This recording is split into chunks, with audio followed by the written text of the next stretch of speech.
నమస్తే, welcome to our channel. నేను సౌజన్య. బొత్స సత్యనారాయణ గారికి కంచుకోటగా చెప్తున్నటువంటి చీపురుపల్లిలో ఆయనకి ఒక బడా నేత దగ్గర నుంచి షాక్ తగలబోతోంది. ఇందుకు ఎవరా బడా నేత, ఏంటి, ఏం చేయబోతున్నారు, ఈ అంశానికి సంబంధించి మనతో మాట్లాడడానికి, వారి విశ్లేషణను మనతో పంచుకోవడానికి ఈరోజు మనతో పాటు ఉన్నారు సీనియర్ జర్నలిస్ట్ జగదేవ్ ఉన్నారు. వారితో మాట్లాడతాం. నమస్తే అండి. నమస్తే. బొత్స గారికి కంచుకోట ఏది అంటే చీపురుపల్లి అంటారు. ఆల్మోస్ట్ చీపురుపల్లి అనే కాదు, విజయనగరం జిల్లా మొత్తం ఏంటి అంటే బొత్స పేరే వినపడుతుంది. అలా ఆయన సెట్ చేశారు ఫ్యామిలీ మెంబర్స్తో అందరితో కలిపి. బట్ ఇప్పుడు చీపురుపల్లి నుంచి బొత్సకి షాక్ తగలబోతోంది, అది కూడా ఒక బడా నేత దగ్గర నుంచి అని టాక్ వినిపిస్తోంది. ఎవరా బడా నేత, ఎక్కడి నుంచి తగలబోతోంది అంటారు? అంటే ఇప్పుడు కొత్తగా వచ్చేది ఏం లేదండి, అక్కడ స్థానికంగా ఉండే వ్యక్తే ఆయన. మొదటి నుంచి అంటే నాకు తెలిసి నా చిన్నప్పుడు ఆయన ఎమ్మెల్యే, ఆయన ఎవరో కాదు, మన గద్దె బాబురావు గారు. గద్దె బాబురావు గారి పేరు బాగా అంటే ప్రభుత్వంలో ఉన్నప్పుడు కూడా టీడీపీ హయాంలో కూడా బాగా వినపడేది ఆయన పేరు. స్థానికంగా చీపురుపల్లిలో ఉండేవారు. అయితే ఏంటంటే 2014లో సత్యనారాయణ గారు, బొత్స సత్యనారాయణ గారు టీడీపీ గవర్నమెంట్ వచ్చినప్పుడు మాత్రం ఓడిపోయారు. ఆ తర్వాత ఇప్పుడు కూడా ఓడిపోలేదు. పెనుమత్స సాంబశివరాజు గారు ఎవరు ఉంటారు, నెల్లిమర్ల ఆయనది, అక్కడ విజయనగరం జిల్లాలోనే. ఆయన గురువుగా చెప్తారు బొత్స సత్యనారాయణ గారికి. బట్ ఆయన తర్వాత ఆయన చాకచక్యంతో ఆయనకున్న బలమైన సామాజిక వర్గంతో కూడా ఇప్పటివరకు నెట్టుకొస్తున్నారు. మీరు అన్నట్టుగా విజయనగరం జిల్లా వ్యాప్తంగా కూడా ఆ సామాజిక వర్గం బేస్ అవ్వచ్చు, లేకపోతే ఆయన పరిపాలనా విధానం అవ్వచ్చు, ఆయనకి కానీ, ఆయన భార్యకి కానీ, ఆయన తమ్ముడు, మేనల్లుడు, చాలా వరకు ఇంకా లోకల్గా కొంతమంది దూర బంధువులు, బాబాయ్ వర్షాలు కూడా మొత్తం అసలు విజయనగరం జిల్లా అంటేనే బొత్స పేరే వినపడుతుంది రాజకీయంగా, ఇంకెవరి పేరు ఎక్కువ వినపడదు. విజయనగరం కాదు, ఆల్మోస్ట్ మీరు ఉత్తరాంధ్రకు కూడా క్రెడిట్ ఇవ్వచ్చు. ఉత్తరాంధ్ర వరకు కూడా ఎక్కువగా పేరు వినిపిస్తుంది సత్యనారాయణ గారి పేరు. అయితే ఇప్పుడు గద్దె బాబురావు గారు ముందు చీపురుపల్లి నియోజకవర్గానికి ఎమ్మెల్యేగా చేసిన అనుభవం ఉంది ఆయనకి. పైగా స్థానికంగా ఉండే వ్యక్తి ఆయన, ఇప్పుడు చీపురుపల్లిలోనే ఉంటారు. సో ఇప్పుడు మరలా అంటే మధ్యలో టీడీపీ ప్రాభవం కొంత తగ్గిన తర్వాత ఎందుకో ఆయన బీజేపీను, వైసీపీకు వేరే పార్టీ తీర్థం పుచ్చుకున్నారు. తీర్థం పుచ్చుకోవడం జరిగింది. సో బీజేపీ అంటే ఎట్లా అయిందంటే, ఉమ్మడి ఆంధ్ర విడిపోయిన తర్వాత బీజేపీకి కానీ కాంగ్రెస్కి కానీ ఇంకా అంత సీన్ లేకుండా పోయింది. ఒకటి 2014లో కాంగ్రెస్ పూర్తిగా తుడిచిపెట్టిపోయినట్టు అయిపోయింది. బీజేపీ అంటే ఇప్పుడు 2019 తర్వాత నుంచి బీజేపీ పరిస్థితి కూడా దారుణంగా తయారు. ఎందుకంటే ఎటువంటి ప్యాకేజీలు ఇవ్వలేదు, స్పెషల్ స్టేటస్లు ఏమి ఇవ్వలేదు. కాబట్టి బీజేపీ అలా తాత్సారం చేస్తూ వచ్చింది. పైగా వైసీపీకి కూడా సపోర్ట్ ఇస్తుందనే ఒక భావం కూడా ఉంది ప్రజల్లో. వైసీపీ మీదే ప్రజా వ్యతిరేకత ఉంది, దానికి ప్రపోర్షనేట్గా బీజేపీ మీద కూడా ఆ భావజాలం వెళ్ళింది. అయితే ఇప్పుడు ఆ బీజేపీ కాకుండా మరలా టీడీపీ గాలి వేయడము, టీడీపీ బాగా మేనియా, దాని ఫ్లో బాగా ఉండడం, దానికి కూడా జనసేన యాడ్ అవ్వడంతో అందరూ ఫిక్స్ అయిపోయారు ఇప్పటికే. ఈసారి ఖచ్చితంగా టీడీపీ జనసేన ప్రభుత్వం ఫామ్ అవుతుంది. ప్రభుత్వ వ్యతిరేక తీవ్ర స్థాయిలో ఉంది అన్ని రకాలుగాను. ఒక్క పథకాల విషయం పక్కన పెడితే పథకాలు కూడా పూర్తి స్థాయిలో అవ్వట్లేదు. ఇప్పుడు ఫర్ ఎగ్జాంపుల్ మొన్న ఎవరో ఒక సీనియర్ జర్నలిస్ట్ కూడా అదే చెప్తున్నారు. సుమారుగా 1,40,000 కోట్ల రూపాయలు ఒక పర్టికులర్ పథకానికి కేటాయించబడితే కేవలం 90,000 కోట్లే క్రెడిట్ అయ్యాయి ఖాతాదారులు, లబ్ధిదారులు అకౌంట్లోకి. మిగతా ఈ 50,000 కోట్లు, 60,000 కోట్లు ఏమయ్యాయంటే క్వశ్చన్ మార్క్.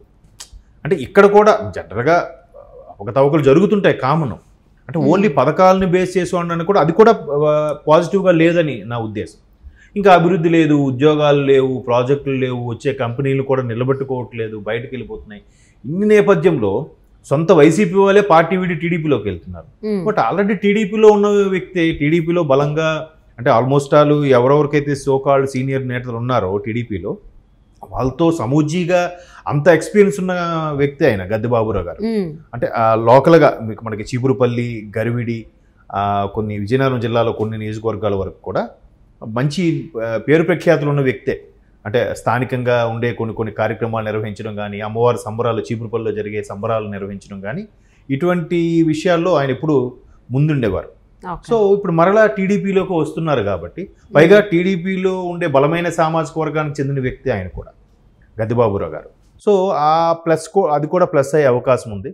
సో ఆయన వస్తే మాత్రం ఖచ్చితంగా వైసీపీకి ఒకటి ప్రజా వ్యతిరేకత బాగా ఉంది. అక్కడ ఎవరైనా సరే, ఎంత బలమైన నాయకుడైనా సరే వైసీపీలో ఈసారి గెలవడం కష్టం అనే వార్తలు వినిపిస్తున్న నేపథ్యంలో బొత్స గారికి, గద్దె బాబురావు గారు కానీ మళ్ళీ బ్యాక్ టు టీడీపీ అయితే మాత్రం ఖచ్చితంగా కొద్ది గడ్డు పరిస్థితి ఎదుర్కొనే అవకాశం ఉంది. బొత్స అంటే గారు. అంటే ఇప్పుడు బొత్స గారు అలాగే గద్దె బాబురావు గారు కూడా ఇద్దరు స్థానికులే కాబట్టి చీపురుపల్లికి సంబంధించిన వాస్తవ్యులు కాబట్టి గట్టి పోటీ వచ్చేటువంటి అవకాశం ఉందంటారా?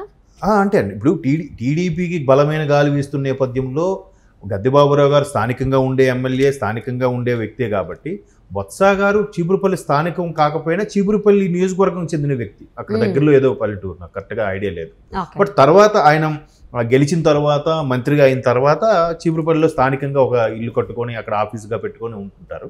బట్ ఆయన మెయిన్ కార్యకలాపాలు నడిపించేదంతా కూడా విజయనగరం కేంద్రంగానే ఉంటుంది బొత్స గారు. ఇంతకుముందు మనం అనుకున్నట్టుగా జిల్లా మొత్తం మీద కూడా ఆయన ఒక ఇన్ఛార్జ్ మంత్రిగా ఉన్నారు, అంటే వేరే జిల్లాకు, కానీ ఇక్కడ మంత్రిగా ఉన్నారు. పైగా బలమైన సామాజిక వర్గం చెందిన వ్యక్తి కాబట్టి ఆ ఇన్ఫ్లుయెన్స్ ఉంటుంది, ఆ పరిపాలన ఇది ఉంటుంది. ఎక్కడికైనా చొరవగా వెళ్ళి స్థానికంగా ఉండే పొలిటికల్గా ఏమైనా వచ్చినప్పుడు కూడా అన్ని సెటిల్ చేసే ఇది కూడా ఉంది బొత్స గారికి. బట్ ఇప్పుడు చీపురుపల్లి వరకు వస్తే మాత్రం గద్దె బాబురావు గారు బొత్స గారి కన్నా కొంచెం సీనియర్ ఎమ్మెల్యే నాకు తెలిసి. అంతకుముందు ఈయన ఎమ్మెల్యేగా చేశారు కాబట్టి బొత్స గారి కన్నా ముందు టీడీపీ హయాంలో గద్దె బాబురావు గారు చేసే సందర్భాలు. కాబట్టి ఈసారి టీడీపీ గాలి వీస్తున్న నేపథ్యంలో గద్దె బాబురావు గారికి కొంచెం ప్లస్ అడ్వాంటేజ్ ఉంది. దానివల్ల వైసీపీ ప్రభుత్వ వ్యతిరేకత వల్ల బొత్స గారికి కాస్త గడ్డు పరిస్థితి అని నా అభిప్రాయం. అంటే ఇప్పుడు మీరు చెప్పినటువంటి దానికి సంబంధించి దాని ఆధారంగా చూసుకున్నట్లయితే బొత్స గారికి 2014 ఏదైతే సీన్ జరిగిందో, ఆయన ఓడిపోయారో, అది మళ్ళీ సీన్ రిపీట్ అయ్యేటువంటి అవకాశాలు ఉన్నాయని చెప్పి అనుకోవచ్చు అంటారా? చాలా, అంటే నేననేది కాదండి, చాలా సర్వేలు కూడా అదే చెప్తున్నాయి. ఈసారి మహామహులు కూడా ఓడిపోయే అవకాశం ఉందన్నట్టు కూడా వార్తలు వినిపిస్తున్నాయి. అది రీసెంట్గా కూడా ఒక సర్వేలో కూడా ఏమొచ్చిందంటే వైసీపీకి కేవలం 30 నుంచి 40 సీట్ల వరకే వచ్చే అవకాశం ఉంది, 120 సీట్ల వరకు టీడీపీ జనసేన అలయన్స్ వస్తాయంటున్నారు. కానీ ఇంకా ఎక్కువే వస్తాయి. అంటే అంతకుముందు చేసిన సర్వేలో కూడా ఎలా ఉందంటే 140 వరకు టీడీపీ జనసేన అలయన్స్కి వస్తే రిమైనింగ్ 35లో 20 జనసేన వైసీపీకి వచ్చే అవకాశం ఉంది. రిమైనింగ్ 15 కూడా ఇండిపెండెంట్లు వేరే వాళ్ళకు వస్తాయి తప్ప వైసీపీకి 20కి మించి రావని కూడా ఒక సర్వేలో చెప్తున్నారు. బట్ అంటే ఓవరాల్గా చూస్తే చాలామంది అనుభవజ్ఞులు, సీనియర్ లీడర్లు, మాజీ మంత్రులు కూడా ఈసారి ఓడిపోయే అవకాశం ఉందని కూడా చాలామంది విశ్లేషకులు కూడా చెప్తున్నారు. సర్వే రిపోర్ట్ కూడా అదే చెప్తున్నాయి. సో గద్దె బాబురావు లాంటి బలమైన నాయకులు మరలా చీపురుపల్లికి బ్యాక్ టు పెవిలియన్ అవడం వల్ల, టీడీపీ మాన్యా కూడా ఉండడం వల్ల బొత్స గారికి ఎలాంటి పరిస్థితులు ఎదురవుతాయో చెప్పలేం. ఖచ్చితంగా గడ్డు పరిస్థితి అని నా అభిప్రాయం. ఓకే, సో అంటే బొత్స గారికి చీపురుపల్లే కాదు, ఇంతకు ముందు జిల్లాలు ఏవైతే ఉన్నాయి, ఇప్పుడు కొంచెం జిల్లాలు వేరే మారాయి.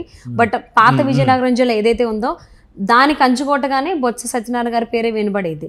సో ఇప్పుడు దానికి ధీటుగా అంటే ప్రభుత్వ వ్యతిరేకత అనేది ఇప్పుడు బొత్స గారికి ఆ సెగ తగిలేటువంటి అవకాశం ఉంది కాబట్టి ఖచ్చితంగా టీడీపీ నేత అయినటువంటి గద్దె బాబురావు గారి ఎఫెక్ట్ ఖచ్చితంగా పడుతుంది అనేటువంటి సమాధానాలు ఎక్కువ వినిపిస్తున్నాయి. మీరు కూడా అదే విశ్లేషణ చెప్తున్నారు. సో చూద్దామండి అసలు ఏం జరగబోతుంది చీపురుపల్లిలో, అటు బొత్స గారా ఇటు గద్దె గారా అనేది. And thank you so much for spending your valuable time with us, Jagadev garu. Thank you.